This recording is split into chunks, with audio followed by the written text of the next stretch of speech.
Kita nih Pak, mohon maaf, kenapalah suatu negeri itu bisa hancur Pak? Gara-gara lupa turun. Kalau udah di atas lupa, sehingga apa? Merasa sombong. Oh, majunya FKSMM zamanku, kalau nggak ada aku, ini bahasanya Pak, nggak akan mungkin bisa sebesar ini. Oh, kalau bukan karena aku. Nah, sehingga apa? Allahnya kita lupakan. Bahkan dalam kehidupan kita saja hari ini, kita sering sekali menyandingkan Allah Pak. Padahal Allah itu nggak boleh disandingkan Pak. Tetap Allah tuh berdirinya tegak dia. Ketika kita sudah mengucapkan kalimat La ilaha illallah, nggak ada lagi Pak, cuma Allah. Jangan pernah disandingkan Allah dengan sesuatu. Kenapa? Karena kita pun nih Pak, harus sadar diri. Makanya betapa pentingnya kita hari ini, memang harus kita tanamkan Allah tuh Pak. Segala sesuatunya cuma karena Allah, bukan karena yang lain-lain. Habisnya pun masa periode kepemimpinan FKSMM karena sayangnya Allah sama pengurus-pengurusnya Pak. Kalau ditanya Pak, belah hati para pengurus FKSMM yang lama Pak, coba dibelah hatinya Pak. Itu di dalam itu Pak semuanya, yang satu ngurusi BKM ini gini, yang satu gini, yang satu gini, yang satu gini. Semuanya nggak sama Pak, beda-beda, tapi bisa bersatu di dalam forum wadah FKSMM. Kenapa? Karena yang mau dicari dari perkumpulan wadah ini cuma ridho Allah. Nggak ada yang lain.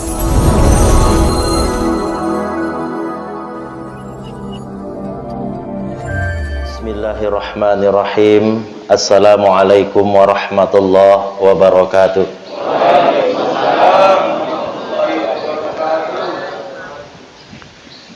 Alhamdulillahirabbil alamin, rahmatan lil alamin, ala ni'matil iman wa ni'matil islam wa ni'matil ihsan. Asyhadu an la ilaha illallah al-malikul haqqul mubin, wa asyhadu anna muhammadan abduhu wa rasuluhu sadiqul wa'dul amin. Allahumma salli wa sallim wa barik ala sayyidina Muhammadin fil mursalin wa ala alihi wa sahbihi ahli sidqi rasulillahi ajma'in. Rabbi adkhilni mudkhala sidqi wa akhrijni mukhraja sidqi waj'alni min ladunka sultanan nasira.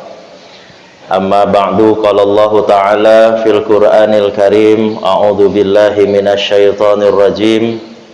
Qul ya ibadiyalladzina asrafu ala anfusihim la taqnatu min rahmatillah innallaha yaghfiru dzunuba jami'a innahu huwal ghafurur rahim. Shadaqallahul azim. Kembali bersyukur kepada Allah Subhanahu wa taala dengan senantiasa melafazkan kalimat syukur alhamdulillahirabbil alamin, berselawat kepada baginda Rasulullah Muhammad sallallahu alaihi wasallam dengan senantiasa terus melafazkan Allahumma shalli ala Muhammad wa ala ali Muhammad, Allahumma shalli wa sallim wa barik alaihi. Insyaallah kita menjadi umat Rasulullah yang dirindukan untuk mendapatkan syafaat di hari kemudian nanti. Tentunya yang sama kita hormati Bapak Ketua BKM beserta seluruh jajaran, Bapak Kepala Dusun, para ustadz, orang-orang tua saya yang dirahmati Allah Subhanahu wa taala. Dalam kesempatan yang singkat ini, di awal saya akan menyampaikan andai kata di hadapan kita nih semua terdapat makanan kesukaan kita Pak, kira-kira makanan kesukaan kita yang tersaji itu habis atau bersisa? Habis. Contoh minuman saya 2 botol langsung habis karena saya suka. Ini kode Paris kan boleh ngingeti ya kan, pulang dibawai kan itu. Lalu jika di hadapan kita nih terdapat 4 jenis makanan kesukaan kita atau lebih. Tapi yang menyajikan makanan kesukaan kita ini bilangnya gini. Diambil satu aja ya. Kira-kira kayak mana, Pak?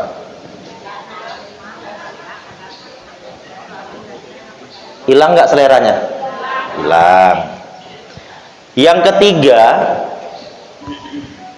tersaji di hadapan kita makanan yang bukan kesukaan kita.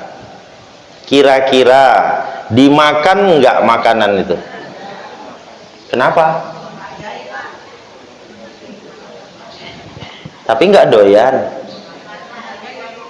Makanya bapak-bapak ini harus banyak belajar dari mama-mama, Pak. Doyan nggak doyan mama-mama ini semua ditelan ya, Pak. Makanya gemuk-gemuk mama-mama ini ku tengok yang ada di kanan ini semua kan. Tapi itulah kita.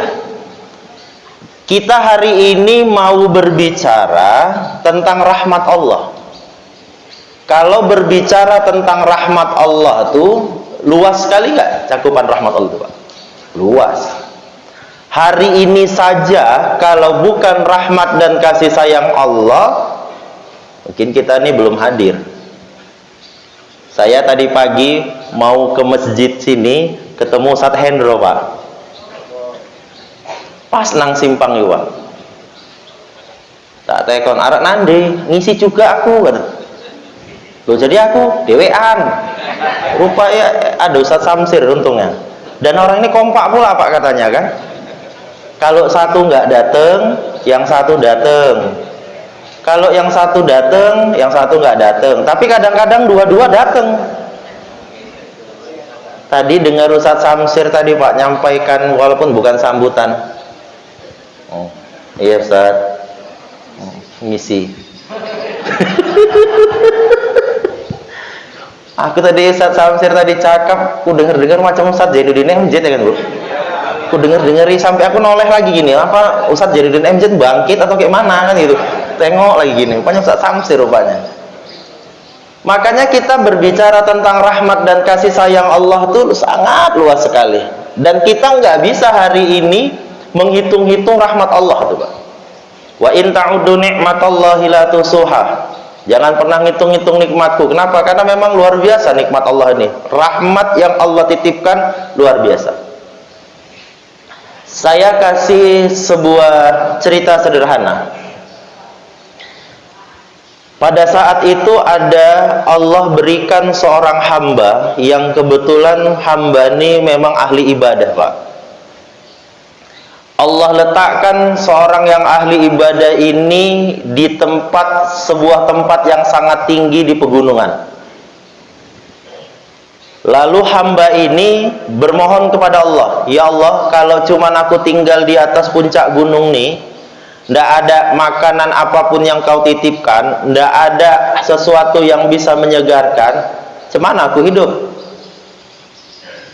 Lalu Allah jawab doanya, Pak. Allah berikanlah daerah pegunungan tadi menjadi daerah pegunungan yang begitu luar biasa, ditumbuhi begitu banyak tumbuhan dan makanan, bahkan dialiri air yang begitu menyegarkan. Lalu nggak cukup sampai situ. Ahli ibadah ini berdoa, ya Allah, kalau bisa matikan aku nanti dalam keadaan sujud beribadah di hadapanmu. Kata Allah, qabul. Kalaulah itu kita yang berdoa minta sama Allah, ya Allah, matikan aku dalam keadaan sujud beribadah. Kira-kira, Pak, ketika dijawab Allah qabul, bahagia nggak? Bahagia. Nggak cukup sampai situ. Ahli ibadah ini doa lagi, ya Allah, nggak cukup juga nih kalau cuman mati sambil sujud beribadah, tapi juga kalau bisa matikan dalam keadaan husnul khotimah, dikabulkan Allah. Andai kata tuh kita yang minta, Pak, senang kita? Senang. Nggak cukup sampai di situ. Ahli ibadah ini doa lagi, ya Allah, udah mati dalam keadaan sujud beribadah, mati dalam keadaan husnul khatimah, kalau bisa masukkanlah ke dalam surga jannatul firdausmu. Kata Allah, qabul. Andai kata itu kita yang minta dikabulkan Allah, bagaimana, Pak? Masya Allah.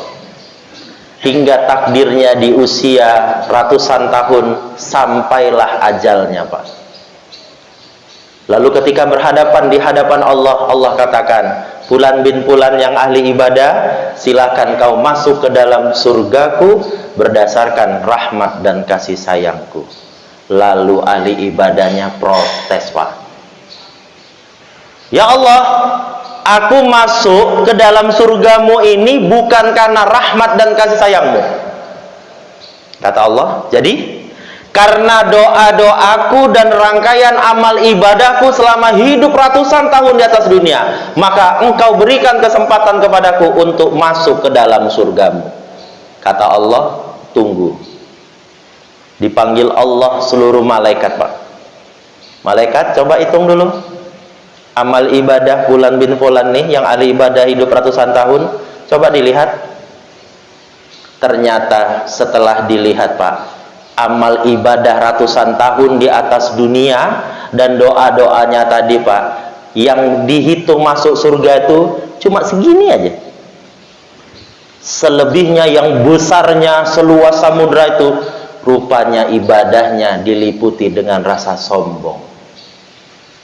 Nah, kita ini yang rajin-rajin datang ibadah FKSMM nih, Pak, hati-hati. Ya, cuma ingat-ingat kan, Pak, ya kan? Apalagi, Pak, ini kan syukur alhamdulillahnya, Pak, Ustadz Hendro, Ustadz Samsir beserta seluruh kepengurusannya nggak ngelanjut, Pak. Kalau ngelanjut, MK-nya diganti cari pamannya, Pak. Ya, aku cuman nggak nyebut, ya kan, supaya apa? Dipilih lagi.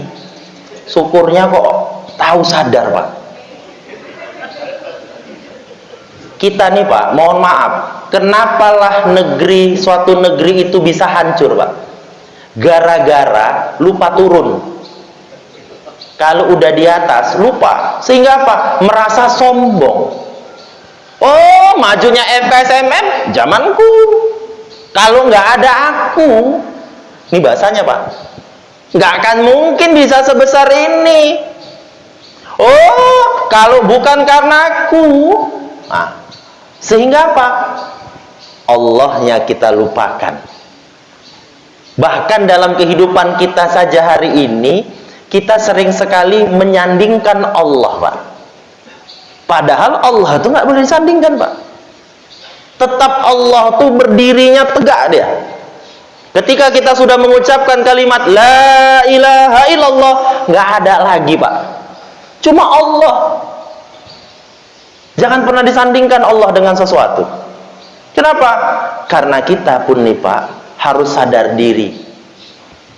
Saya semalam hari Sabtu, ada seorang anak muda usia sekitar 35 tahun, takdir Allah, Pak, berpulang ke rahmatullah. Sederhana, Pak, cara ninggalnya, cerita emaknya. Selesai pulang sholat Jumat, si anak bilang, "Mak, nanti bangunkan aku ya, Mak, jelang asar, mau balik kantor." Oh iya, karena kebetulan semalam rupanya agak sedikit gerimis hujan, jadi pulang dia sholat Jumat dari masjid dekat rumah mamanya, males balik kantor, pulang ke rumah mamanya. Jadi tidur di semen, Pak, kalau bahasa di lantai. Dibilang mamanya, "Jangan kau tidur di semen, nanti masuk angin. Tidur kau di atas tempat tidur punya almarhum papamu itu." Datang si anak bilang, "Nanti kalau aku tidur di sini mati aku, Mak." Datang si anak, bahasanya, Pak. Jadi karena si anak pun nurut, ya udah tidurlah di tempat tidur. Masuklah waktu asar, mama bangun nih, udah nggak ada. Si mama pada saat itu, Pak, Masya Allah, andai kata pun itu terjadi sama kita, sudah bisa dibayangkan bagaimana, Pak, Bu, rasanya kan. Ternyata begitulah nih kita kehidupan ini, Pak. Apa yang mau kita ambil? Saya hari ini cuma bahas 3 saja dari rahmat dan kasih sayang Allah. Pertama, kita nih haruslah bisa ridho terhadap ketetapan Allah. Nah, ini nggak mudah, Pak. Bicara tentang ridho terhadap ketetapan yang telah Allah tetapkan, nggak mudah. Cobalah andai kata Ustaz, Gak kusuruh anakku tuh tidur di atas tempat tidur tuh, mungkin gak ninggal. Kan gitu kan? Cobalah andai kata anakku itu habis pulang sholat Jumat langsung baliklah dia ke kantor, nggak usah datang ke rumahku lah. Kita nih kadang begitu. Bahkan mohon maaf Pak, saya ketika almarhumah mak saya berpulang ke rahmatullah, saya dimarahi Pak sama adik-adik. Kenapa? Pada saat itu mak tuh nyuruh pulang jam 1 siang untuk makan siang bersama. Kebetulan saya nggak bisa, di kantor lagi ada kerjaan pada saat itu, sehingga saya pada saat itu jawabnya mungkin nggak bisa kalau siang ini jam 1 Bu, lewat asar lah saya bilang. Takdir Allah, setelah selesai sholat asar ditelepon adik, mak ninggal. Ketika saya datang ke rumah, adik-adik semua marahi saya. Coba kalau andai kata bang datang begini, kalau kita yang tidak menguatkan nilai iman dan takwa, begaduh Pak. Kalau kita, makanya betapa pentingnya kita hari ini memang harus kita tanamkan Allah tuh Pak. Segala sesuatunya cuma karena Allah, bukan karena yang lain-lain. Habisnya pun masa periode kepemimpinan FKSMM karena sayangnya Allah sama pengurus-pengurusnya Pak. Kalau ditanya Pak, belah hati para pengurus FKSMM yang lama Pak, coba dibelah hatinya Pak. Itu di dalam itu Pak semuanya. Yang satu ngurusi BKM ini gini, yang satu gini, yang satu gini, yang satu gini. Semuanya nggak sama Pak. Beda-beda, tapi bisa bersatu di dalam forum wadah FKSMM. Kenapa? Karena yang mau dicari dari perkumpulan wadah ini cuma ridho Allah, nggak ada yang lain. Nah kalau cuma datang cuma untuk dapat ini makanan sama minum ini aja Pak, nggak usah kesini Pak.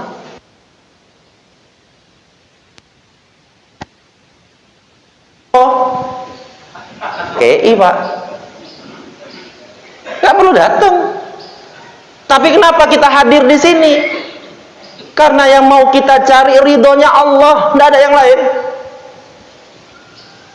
Bahkan nih ketika kita nanti nih Pak, berada nanti di padang mahsyarnya Allah, yang kita pun hari ini luar biasa nggak bisa mengenalinya, tapi karena kita nih ridho terhadap ketetapan Allah, ini menjadi salah satu bentuk syafaat kita nanti Pak, pertolongan kita nanti. Tapi ingat-ingat, nah kalau kawannya orang, loh si Anu nande si Agus nande kok nggak ketok Agus yo, oh wis nang neraka deh, kira-kira dijemput nggak Pak? Misal nih Pak, jangan ada yang namanya Agus Pak, enggak kan? Udahlah misalnya Denny aja lah. Ustadz Denny mana nih? Kalau orang ketok ini, oh izin nang buri deh, jemput Pak. Loh Ustadz, kalau sempat deh nang rokok, kira-kira kita ikut terbakar juga? Terbakar Pak, ikut juga. Tapi pada saat itu kita bisa menyelamatkan untuk mengangkatnya Pak. Kenapa? Ada keridhaan di dalamnya. Saya di awal tadi membuka dengan makanan kan. Banyak kita terkadang ketika memakan sesuatu tuh Pak, sering lalai dan lupa. Padahal apapun yang tersaji di hadapan kita, baik itu makanan kesukaan kita atau makanan kesukaan kita tapi kita hanya disajikan terbatas, atau makanan yang kita tidak suka, semuanya harus kita rasakan. Itulah bentuk rahmat dan kasih sayang Allah. Saya ingat almarhumah mama itu gini Pak, anak makan gak habis, mama saya ngabisi, sayang.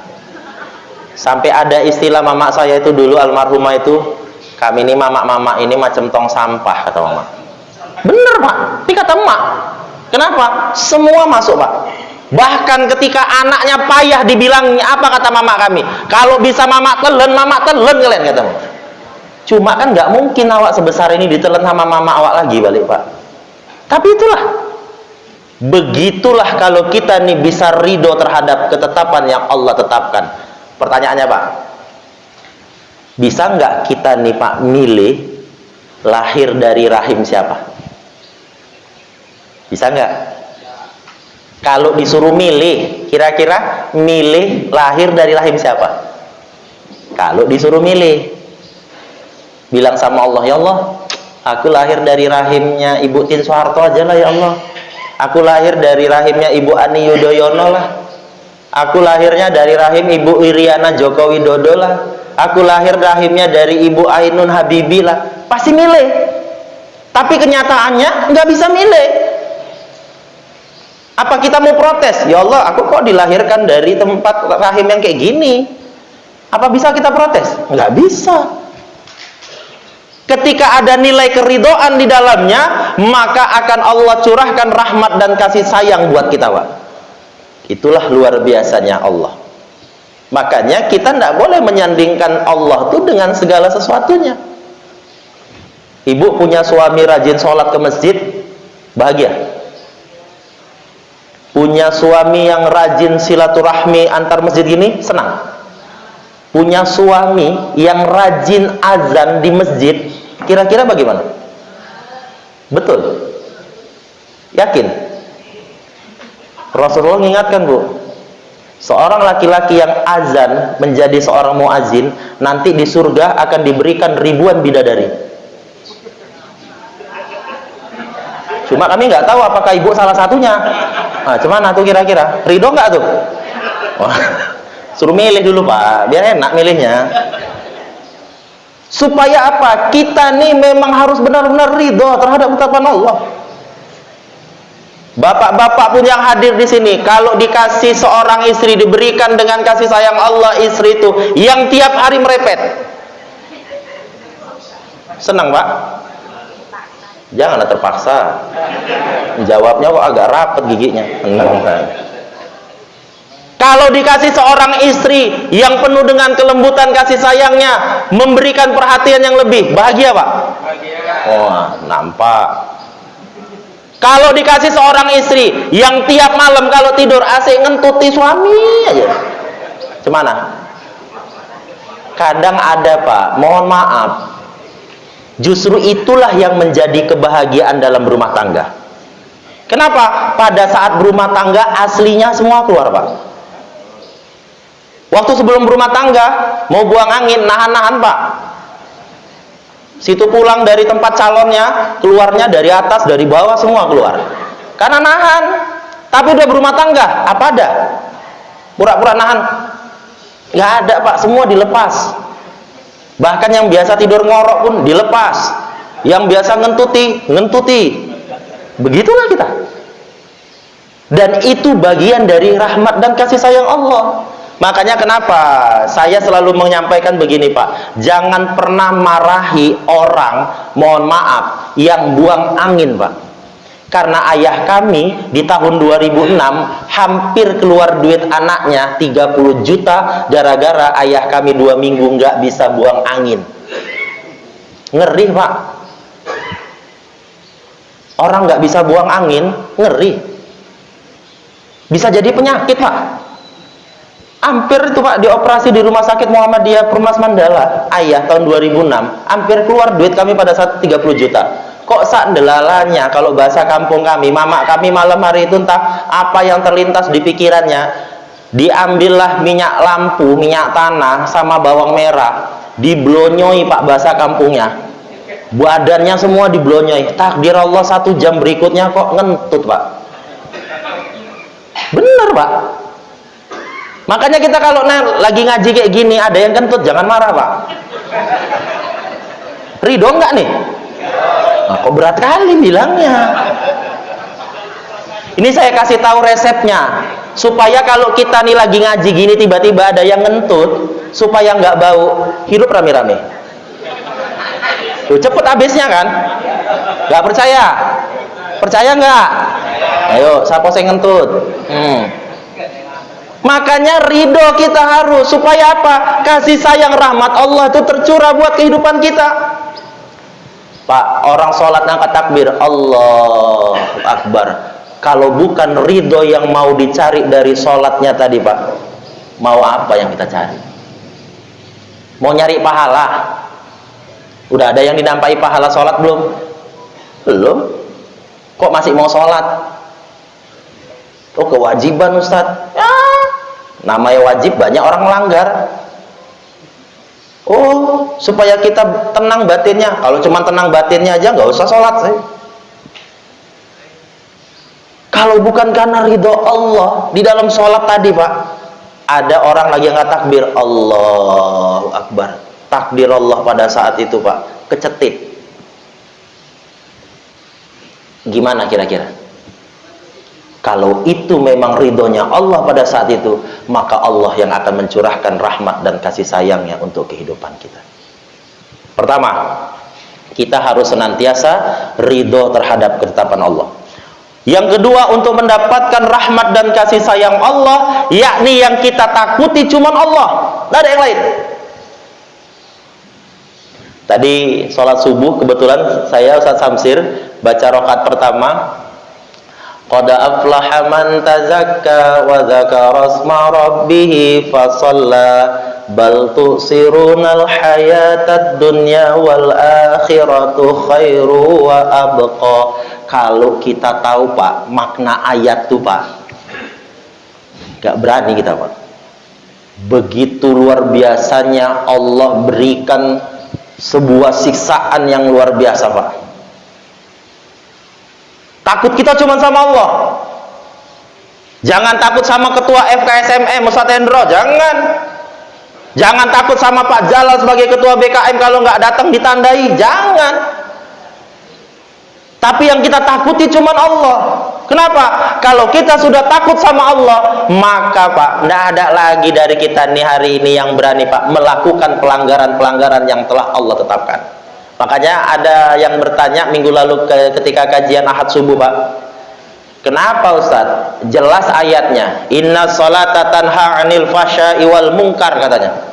Sholat itu bisa mencegah perbuatan keji, perbuatan mungkar. Tapi kenapa banyak orang yang habis sholat kadang nyeritain orang, banyak orang yang habis sholat nyuri juga, kadang pura-pura sholat di masjid, kotain Pak dibawa. Kenapa? Apakah sholatnya yang disalahkan? Kan tidak. Karena dia tidak takut sama Allahnya pada saat itu. Sehingga apa? Sholatnya belum bisa dirasakan sebagai rahmat dan kasih sayang Allah. Begitu luar biasanya kita Pak kalau kita mau kaji-kaji. Sampai kan Ustaz Hendro kan, selamat datang Ustaz Hendro. Tekon kan BDE Pak, mau isuk petuk awak kan BDE. Hampir aku juga keterusan. Kukira aku yang salah alamat ya kan, kok terus aja Ustaz Hendro, rupanya ada jadwal juga rupanya. Waalaikumsalam. Kita harus banyak berterima kasih Pak sama Ustaz Hendro sebagai ketua. 5 tahun Pak tertekan batinnya.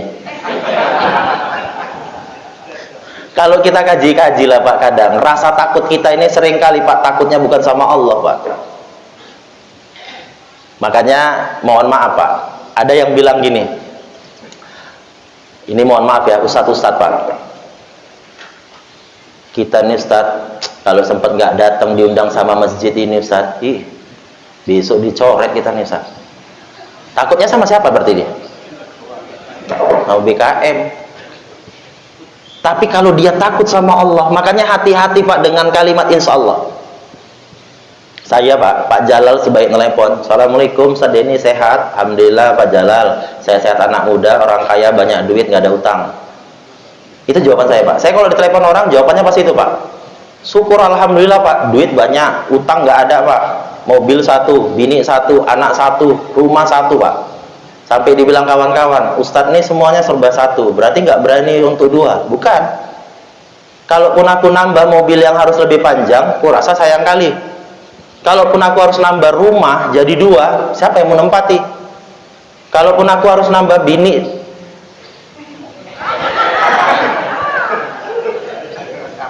terekam pula. Bukan apa-apa Bu, biniku itu baru lubis. Ada pula Ustadz Samsir kan, ini payah pula dilaporkannya pula Bu, nanti kan aku kan adalah bukan perkara nggak berani, berani. Cuman masalahnya biniku jauh lebih berani daripada aku. Bukan berarti takut, tidak. Tapi karena ada timbul rasa kasih sayangnya. Itulah yang sering kita sampaikan ketika ada orang berumah tangga, sakinah mawaddah warahmah. Ada kedamaian, ada ketenangan. Makanya ketika di dalam sholat itu timbulkan rasa takut kita cuma sama Allah.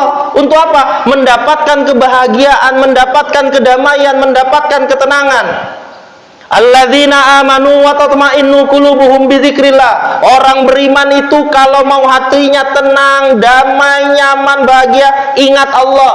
Ketika sholat angkat takbir, Allahu Akbar. Bangkit dari ruku, Sami'allahu liman hamidah. Bangkit dari sujud, Rabbighfir. Itulah sesungguhnya yang kita ingin dapatkan, Pak. Tidak ada yang lain. Makanya ketika kita menimbulkan rasa takut cuman sama Allah, tidak ada lagi tuh Pak perselisihan di antara kita. Kenapa? Kita yakin duribat alaihi mudhillatu ainama sukifu illa bihabli minallah wa habli minan nas. Kalau Allah mau jauhkan kehinaan dari dalam kehidupan kita, hablu minallah wa hablu minan nas. Cuman itu. Bude tinggal 10 menit lagi nih Pak. Karena udah bunyi alarmnya. Biasa kalau udah bunyi alarm itu kan 10 menit lagi. Sampai jam 10 sampai jam 7 nih kita nih. Hari ini Ustadz Samsir ada sholat tasbih. Ada Ustadz ya? Nggak ada? Oh nggak ada ya? Saya memang hari ini Bu nggak ada agenda sholat tasbih. Cuman hari ini yang ngajak makan sarapanku ada 2 orang Bu. Satu ngajak di gerobak kopi namanya di Ring Road. Satu lagi orang ngajak minum kopi di Samudra Kopi. Terakhir tadi pagi sebelum berangkat saya bilang, udahlah daripada nanti nggak ada yang terpenuhi semua, adilnya satu aja. Apa itu Bang? Nanti siang kita minum kopi di Ule Karek. Saya bilang. Karena aku sampai sekarang selama di sini nggak pernah ada kopi Bu ditaruh Pak Aris. Padahal aku cuma dengar-dengar aja kabar katanya kopi FKSMM enak. Dia nggak pernah dikasih kopi sama dia, nggak pernah. Cuma dengar-dengar kabar aja aku. Nah, kalau pulang lain lah tuh cerita. Makanya kita harus timbulkan rasa takut kita cuma sama Allah. Bu, belajar dari harimau.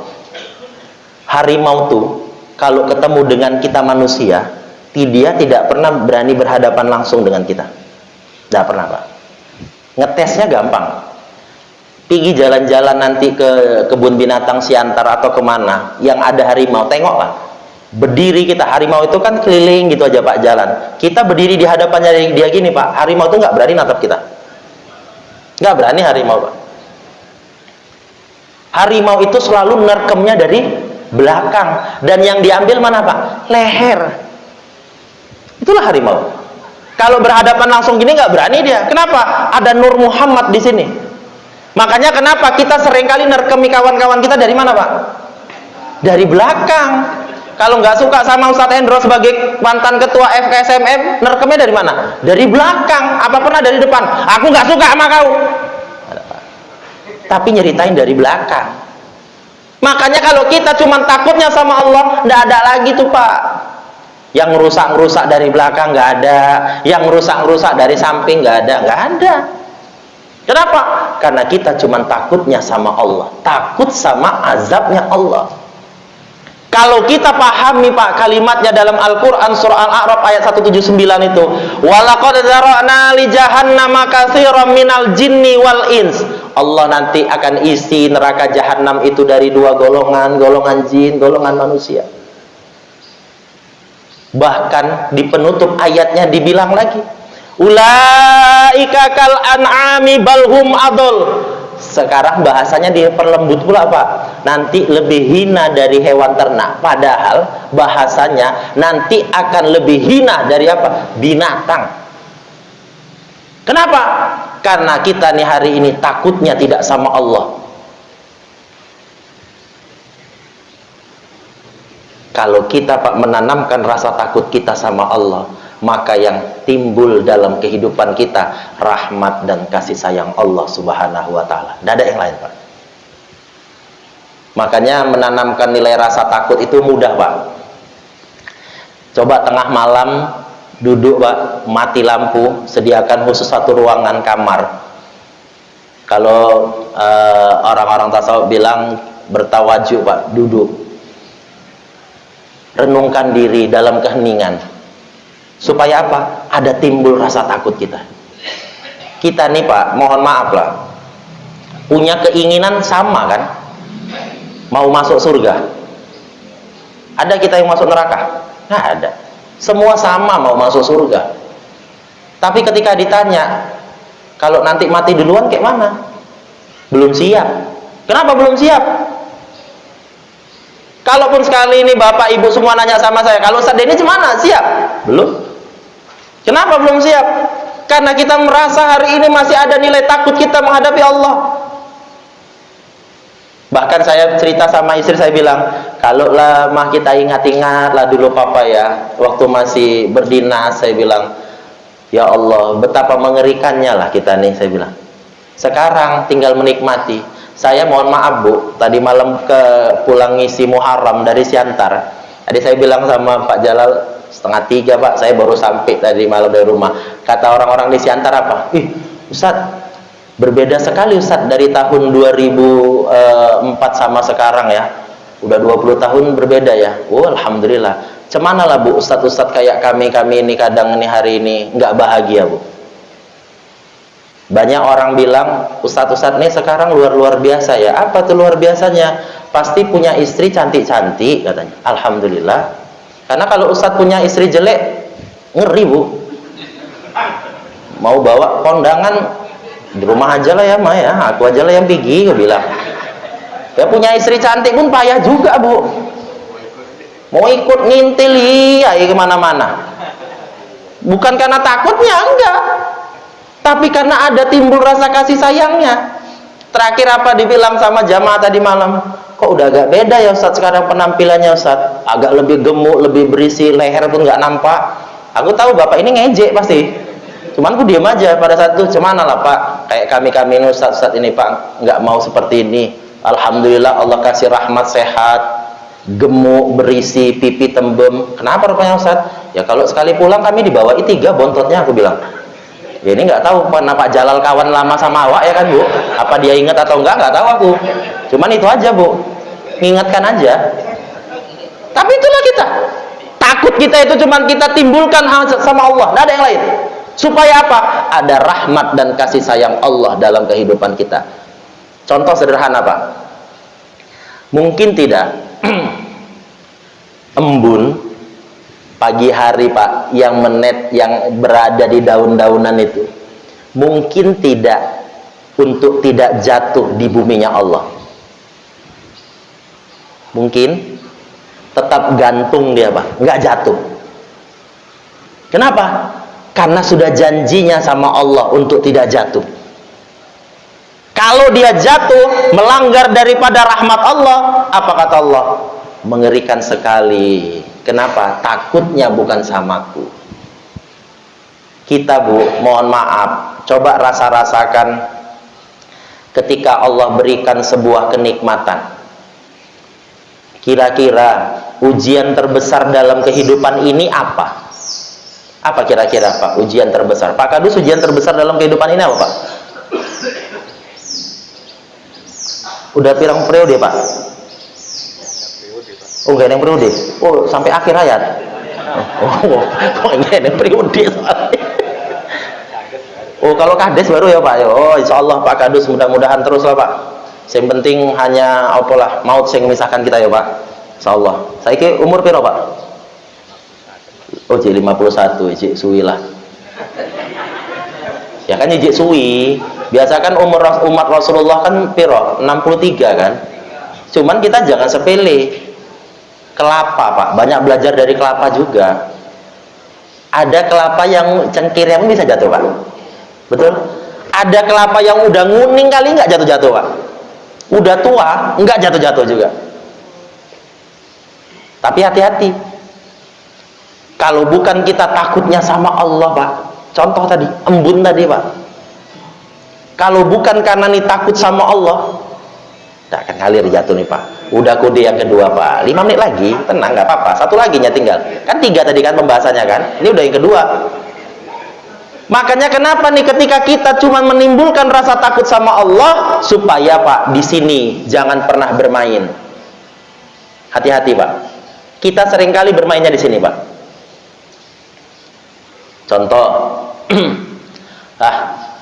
aku nanti pokoknya kalau terpilih jadi ketua FKSMM yang baru, aku mau buat format yang berbeda dari ketua yang lama. Apa itu? Biasa kan kalau ngaji dimanapun masjid musolahnya itu datang langsung Pak disiapkan, dikasih makanan, duduk makan bersama, hidang apa seperti ini kan. Nanti aku akan buat berbeda.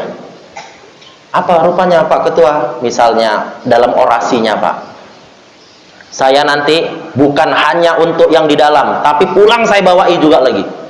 Kan itu kelebihan kan Pak? Ya kan, betul kan? Saya tahunya Pak, perasaan bapak-bapak juga Pak. Di rumah kan masih ada bini satu Pak, ya kan? Ada anak satu. Makanya kan saya cuma nginget-ingetkan Pak. Nanti bapak-bapak ini Pak, mohon maaf lah, kita nih kalau sampai rumah, tadi saya ditanya Pak Jalal, Ustadz kok nggak dimakan? Bukan nggak dimakan Pak Jalal, saya memang jarang sekali bisa sarapan gini. Tapi kalau beliau paham Pak, sebetulnya Ustadz ini berarti sayang sama istri sama anaknya. Kan itu dia, supaya dibawain dua lagi. Kan itu dia, kan itu aja ya cuman. Bukan yang lain-lain, enggak. Supaya kita jauh lebih paham Pak, tentang ketakutan kita sama Allah tuh nggak ada yang lain. Mohon maaf Pak, kita ketika berada di sakaratul maut nanti Pak, mengerikan. Kalau bukan karena ketakutan kita cuman karena sama Allah saja Pak, waduh. Saya sampai bertanya Pak, bertanya sama diri. Kita sering sekali menghadapi orang yang sedang sakaratul maut Pak, yang kita kadang sambil juga untuk menggiringnya untuk bertemu sama Allah. Pertanyaannya buat diri saya sendiri kadang, apakah aku bisa nih kayak gini? Sementara, mohon maaf, jangan tersinggung bapak-bapak, kadang sedih saya Pak ketika berada di hari Jumat, pada saat khotib sudah naik, Assalamualaikum warahmatullahi wabarakatuh, duduk Pak, masih ada bapak-bapak yang bercakap, ngerokok lagi Pak. Bener. Kalau dia paham Pak, wasiat yang disampaikan khutbah oleh khatib itu Pak, illa wa antum muslimun, nggak ada tuh bapak-bapak yang berani terlambat untuk datang sholat Jumat Pak, nggak ada. Kenapa? Wasiatnya sudah jelas, ittaqullaha haqqa tuqatih, jelas wasiatnya. Bahkan sampai diumpamakan lagi Pak, sholat Jumat itu, oh kalau yang duduk di saf pertama dapatnya lembu, saf kedua dapatnya kambing, saf ketiga dapatnya ayam, saf keempat dapat telur bebek, saf kelima terus sampai terakhir telur puyuh Pak. Sekarang kita mau dapat yang mana? Oh, saf depan apa Ustaz? Lembu. Jangan semuanya di saf depan, tetap harus ada yang berada di belakang. Tapi ketika berada di belakang, jangan kita mengindahkan peringatan Allah, illa wa antum muslimun. Jangan sampai kita matinya kita nanti dalam keadaan tidak muslim. Itulah terkadang Pak yang jadi ketakutan. Semalam menengok gini, Allah masih muda, umur 30-an, udah duluan dipanggil Allah. Emaknya umur 85 Pak, masih sehat emaknya. Apa aku bisa sampai lagi di usia ini? Kadang jadi tanda tanya. Menghadapi sakaratul maut itu luar biasa Pak, mengerikan. Tapi kalau kita nih hanya menanamkan takut sama Allah, maka akan indah kalau sakaratul maut itu hadir sama kita. Yang ketiga Pak, agar rahmat dan kasih sayang Allah tercurah dalam kehidupan kita, yakni kita harus mengikuti ati Allah wa ati'ur Rasul. Hanya itu saja. Tidak ada yang lain. Pemimpin kita bagaimana? Wa ulil amri minkum. Pemimpin kita Pak cuman sebatas patuh saja, nggak usah harus taat kali. Mungkin nggak ketua ini bisa salah? Mungkin sangat. Ustadz aja bisa salah Pak, jangankan cuman ketua, ustadz bisa salah. Banyak Pak. Makanya sampai ini kan mengerikan Pak, menjelang kita ini rusaknya nanti Pak, kehidupan bersilaturahmi cuma gara-gara dalam berbeda pandangan politik. Beda pandangan politik Pak. Makanya ini kunci ya Pak untuk supaya lebih bahagia ketika dalam pemilihan Pak. Saya ketika ditunjuk sebagai steering committee, ketika melakukan pemilihan, ada pemilihan ketua di salah satu organisasi, saya cuma satu aja Pak, bagaimana pemilihan itu bisa membuat yang dipilih, yang nggak terpilih, dan kita yang memilih itu bahagia. Bagaimana caranya? Ikuti saja ati Allah wa ati Rasul. Saya sedikit Pak, ini supaya kita nih yang ketiga ini saya bahas kajinya tidak pakai dalil, tapi pakai akal sehat kita Pak. Saya nggak pakai dalil nih yang ketiga, tapi pakai akal sehat kita. Suatu ketika Pak, kaum Sufah, ini kaum Sufah ini luar biasa Pak kehidupannya, patuh kali Pak, sama pemimpinnya patuh kali. Kaum Sufah ini luar biasa Pak dalam sebuah kisahnya, sehingga pada satu ketika kaum Sufah ini pernah bertanya Pak, bertanya sama Imam As-Syafi'i. Apa pertanyaan yang pertama? Wahai Imam Syafi'i, Tuhan itu di mana? Ditanyanya Pak. Dijawab Imam Syafi'i, kenapa? Karena Tuhan yang kita sembah selama ini tidak nampak. Sama Pak, kayak kita hari ini mau memilih pemimpin, kita yang kita lihat cuman karakter di luar kan Pak, dalamnya tahu? Nggak tahu Pak. Kebanyakan nanti Pak setelah jadi pemimpin baru kita tahu Pak bagaimana dia setelah jadi pemimpin. Sehingga dari pertanyaan ini dijawab sama Imam Syafi'i pada saat itu, wahai kaum Sufah, bukankah engkau hari ini punya nyawa? Dijawab sama kaum Sufah, punya. Kita hari ini Pak, kalau kita tanya nanti sama calon pemimpin FKSMM, wahai para calon-calon ketua, apakah kalian semua hari ini yakin selamanya hidup? Apa jawabannya Pak? Pasti jawabannya enggak. Kenapa? Sampai ada Pak di salah satu negara mendoakan, ngeri kali Pak. Apa doanya? Gak apa-apa, biarkan yang tua-tua terpilih, karena yang tua itu ntar lagi mati katanya. Padahal mati itu Pak nggak harus nunggu tua loh. Contoh anak muda tadi Pak, anak muda tadi mati apa harus nunggu sakit? Enggak. Mak kami sehat walafiat, sholat asar baru dapat rakaat ketiga sesak meninggal. Kemarin di kloter 7 Sekretaris PB Al-Wasliyah DKI Jakarta Pak, sebelum berangkat beliau menelepon saya, Bang, apa nasihat buat lu Bang? Nasihat saya cuma satu, jangan sombong, ingat mati. Cuma itu nasihat saya pada saat itu Pak. Takdir Allah, mati. Jadi kalau kita berbicara tentang keyakinan di dalam diri kita tentang ati Allah wa ati Rasul, harus kita tanamkan. Sehingga apa? Kalaulah hari ini engkau hidup sekarang, kata Imam Syafi'i, lalu di mana letak nyawamu? Sama Pak, ketika nanti milih ketua, kalau Pak ketua sudah jadi, apa yang mau dilakukan? Apakah ruh FKSMM ini akan berada di mata kita, akan berada di hidung kita, akan berada dalam wadah tangan silaturahmi kaki kita melangkah ke masjid, atau berada di mana? Susah dijawab Pak. Kenapa? Karena memang jadi pemimpin itu nggak mudah Pak. Dan jadi pemimpin kita pun harus siap dikritik. Mohon maaf Pak, ada salah seorang anggota DPRD Kota Medan Pak, di tahun 2019 ketika takdir Allah beliau tidak terpilih Pak. Yang terpilih saingannya. Ketika bertemu dengan saya, beliau bilang gini, aku nggak takut Ustaz kalaupun nggak terpilih. Kenapa?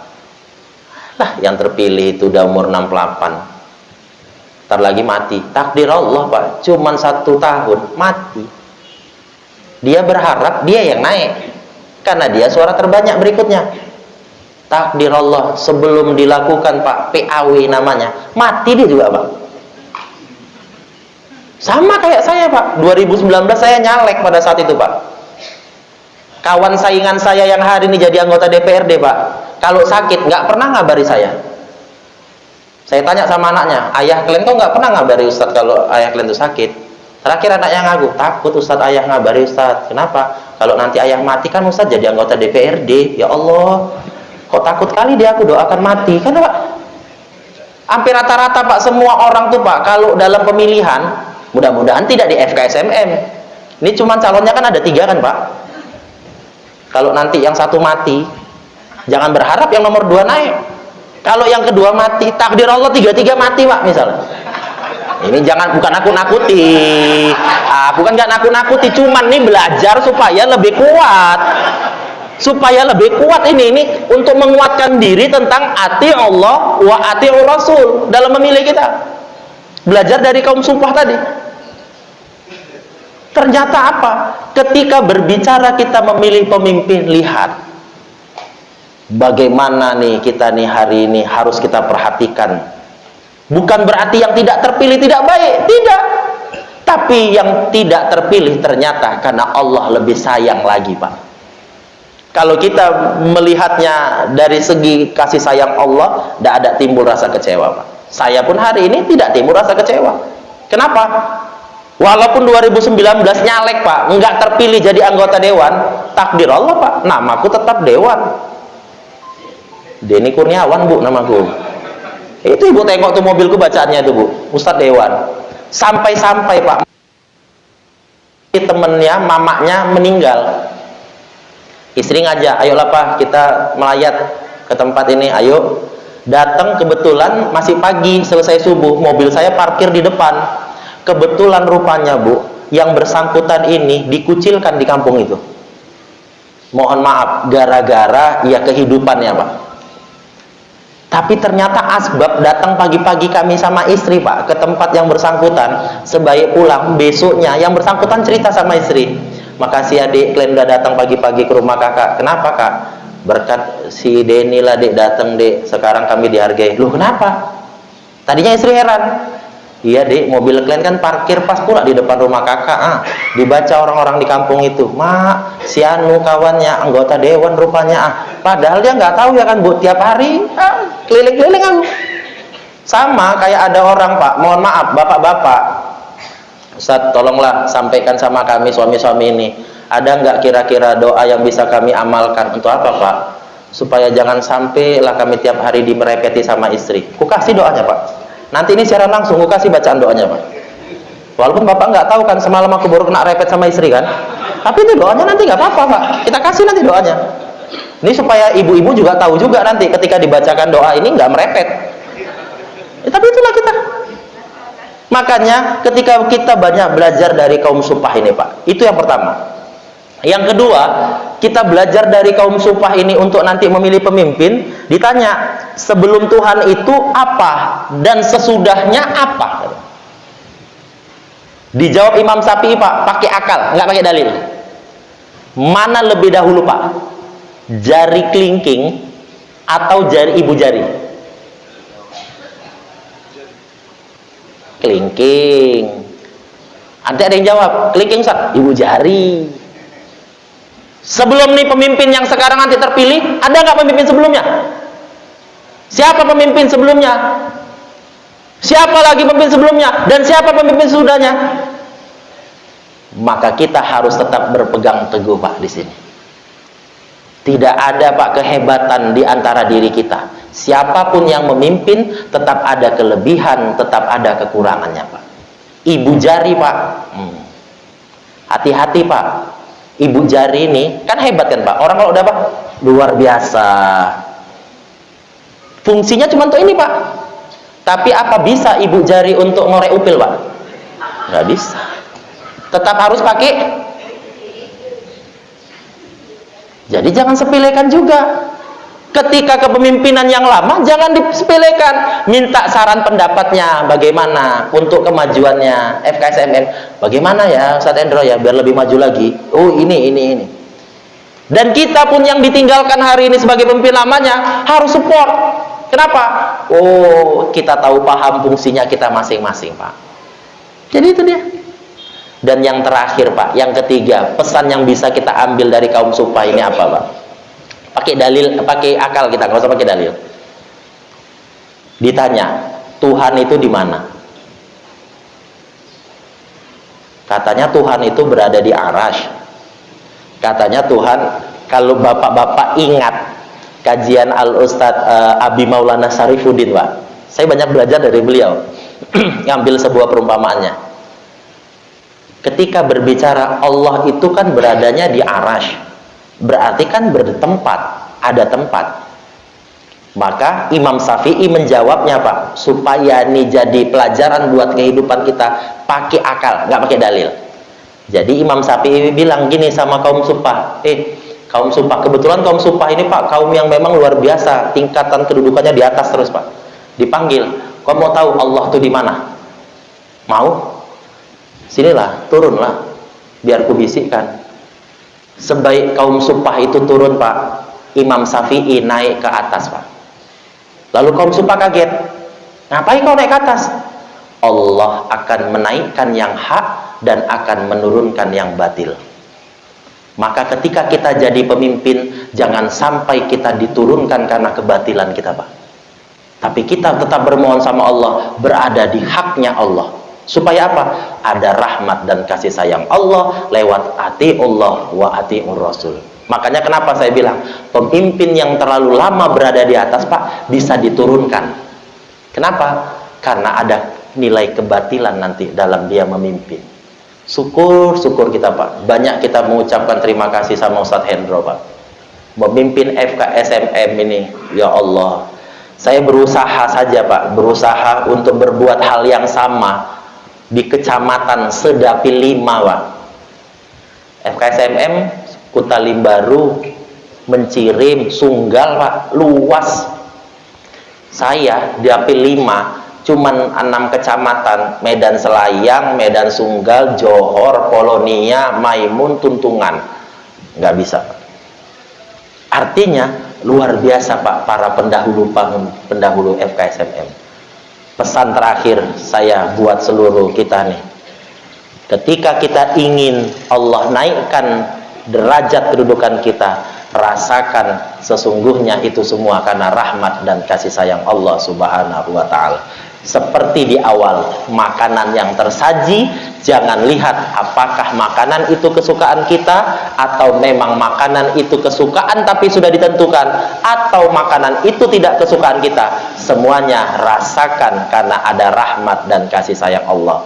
Karena Rasulullah sendiri tidak akan mungkin, Pak, dikisahkan sama Rasulullah. Bayangkan, biasa Rasulullah itu kan, Pak, senang sebagai uswatun hasanah kita, diberikan sesuatu sering berbagi, Pak. Tapi pada saat itu Rasulullah dikasih jeruk, kebetulan jeruknya asem. Rasulullah makan, Pak. Sampai Aisyah heran, kenapa lah? Sahabat juga heran, kenapa lah Rasulullah nggak bagi-bagi sama istrinya, sama kami sahabatnya. Tapi Rasulullah tidak menunjukkan ekspresi keasemannya, Pak. Habis semua satu bungkus itu dimakan Rasulullah. Setelah sudah pulang yang memberi, jeruknya sudah habis, para sahabat bertanya, wahai Rasulullah, kenapa kau nggak berbagi sama kami?